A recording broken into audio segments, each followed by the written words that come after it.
మనం ఒకేసారిగా మన మైండ్ మొత్తాన్ని కంట్రోల్లోకి తెచ్చేయాలి, అడిక్షన్స్ అన్ని మానేయాలి, బ్యాడ్ హ్యాబిట్స్ అన్ని వదిలేయాలి అనుకుంటే అస్సలు కుదరని పని. ఏంటి బ్రో మనం గట్టిగా అనుకుంటే అవ్వదా అంటే ఖచ్చితంగా అవుతుంది. కానీ ఒక్కసారిగానే మొత్తం మైండ్ని కంట్రోల్లోకి తెచ్చేయాలి అనుకోవడం తప్పని నేను చెప్తాను. ఎందుకంటే మన మైండ్ అనేది ఎలా డిజైన్ చేయబడి ఉంటుందిరా అంటే ఒక్కసారిగా పెద్ద పెద్ద చేంజెస్ని అట్టే టైం ఇది యాక్సెప్ట్ చేయలేదు.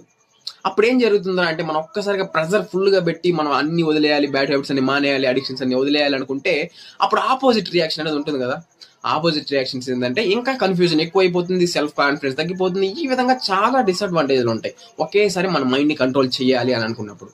అలా కాకుండా ఏం చేయాలంటే స్లోగా మన మైండ్ని మన కంట్రోల్లోకి తెచ్చుకునేదానికి ట్రై చేయాలి. ఫర్ సపోజ్ కొన్ని చిన్న చిన్న వర్క్స్తోనే మనం డైలీ మన మైండ్ని కొంచెం మన కంట్రోల్లోకి తెచ్చుకునేదానికి అయితే ట్రై చేసుకోవచ్చు. అదేంటంటే ఫర్ సపోజ్ మీరు ఏదైనా ఇంట్రెస్టింగ్గా ఏదైనా వర్క్ చేయాలి అనేసి కూర్చుంటారు.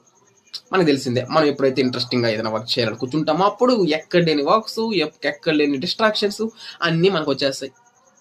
అప్పుడు మన first of all for suppose మీరు కోడింగే చేయాలి అని కూర్చున్నారు అనుకోండి, కానీ అస్సలు కూర్చొని కావట్లా, ఒక 5 minutes కూడా మీరు కూర్చోలేకపోతున్నారు అని మీరు మైండ్ లేసి వెళ్ళిపో అని చెప్తా ఉంటుంది కదా. ఇది ప్రతి ఒక్కరికి జరుగుతూనే ఉంటుంది. కానీ మీరు ఇక్కడ ఏం చేయాలంటే మీ మైండ్ ఎప్పుడైతే నా వల్ల అస్సలు కాదు ఇక్కడి నుంచి లేచి వెళ్ళవా అని ఫస్ట్ టైం చెప్తుందో అప్పుడు అస్సలు దాని మాట వినకుండా వాక్ చేస్తూనే ఉండండి. అప్పుడు ఇంకొక 5 minutesలో నీకు అలా అనిపించింది, ఆ 5 minutesలో మీరు లేకుండా ఇంకొక 5 minutes అటాచ్ చేశారంటే ఇక్కడ 10 minutes అయ్యింది. మళ్ళీ సెకండ్ టైం కూడా మళ్ళీ చెప్తుంది, అది వదలదు. లేసే ఇంకా నా వల్ల అస్సలు కావట్లేదు, ఇంకా లేస్తావా లేవా అని ఒక వార్నింగ్ లాగా మన మైండ్లో రన్ అవుతానే ఉంటుంది. సెకండ్ టైం కూడా మీరు లేవద్దండి. ఇంకా కొంచెంసేపు మనకి ఓకే అనేది కొంచెం మన మైండ్కి అలవాటు, కొంచెంసేపు మనం ఇంకా ఒక 5 minutes కూర్చోలేని మనం ఒక 1/2 hour దాకా వర్క్ చేయగలుగుతాం. కానీ 1/2 hour తర్వాత కూడా మనకి థర్డ్ టైం అనేది మనకి చెప్తుంది ఇంకా లేసే నా వల్ల కావట్లేదు అనేసి. అప్పుడు థర్డ్ టైం వినండి. ఇలా ఎందుకు చెప్తున్నారు అంటే ఎప్పుడైతే మీరు అది ఫస్ట్ టైం వార్న్ చేయడం కానీ ఫస్ట్ టైం మీరు ఆపేయడంతో ఏమవుతుందంటే వీడిని కంట్రోల్ చేయడం ఈజీ, మన ఒక అండర్ ఎస్టిమేటింగ్ సిచ్యువేషన్లోకి అయితే తీసుకెళ్ళిపోతుంది. అలాంటి రైట్ అనేది దానికి ఇవ్వద్దండి ఎప్పుడు. కానీ అది వద్దని ఎప్పుడైతే చెప్తుందో అప్పుడే మీరు ఆ వర్క్ని ఎక్కువసార్లు చేయడానికి ట్రై చేయండి.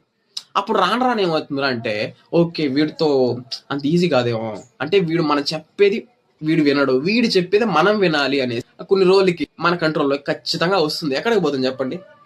అది ఒకేసారి మారాలి, ఒకేసారి అన్ని వదిలేయాలి అనుకోవద్దండి. జస్ట్ కొంచెం డేకి ఒక 0.1% గ్రో అయినా చాలు. 1 year అయ్యేసరికి మనం చాలా గ్రోత్ అనేది మనలోనే మనం చూస్తాం. ఓకేనా? ఈ వీడియోకి ఇంత గైస్, మళ్ళీ ఇంకొక వీడియోలో ఇంట్రెస్టింగ్ థింగ్తో అయితే మళ్ళీ మీ ముందుకైతే వస్తా. ఓకే.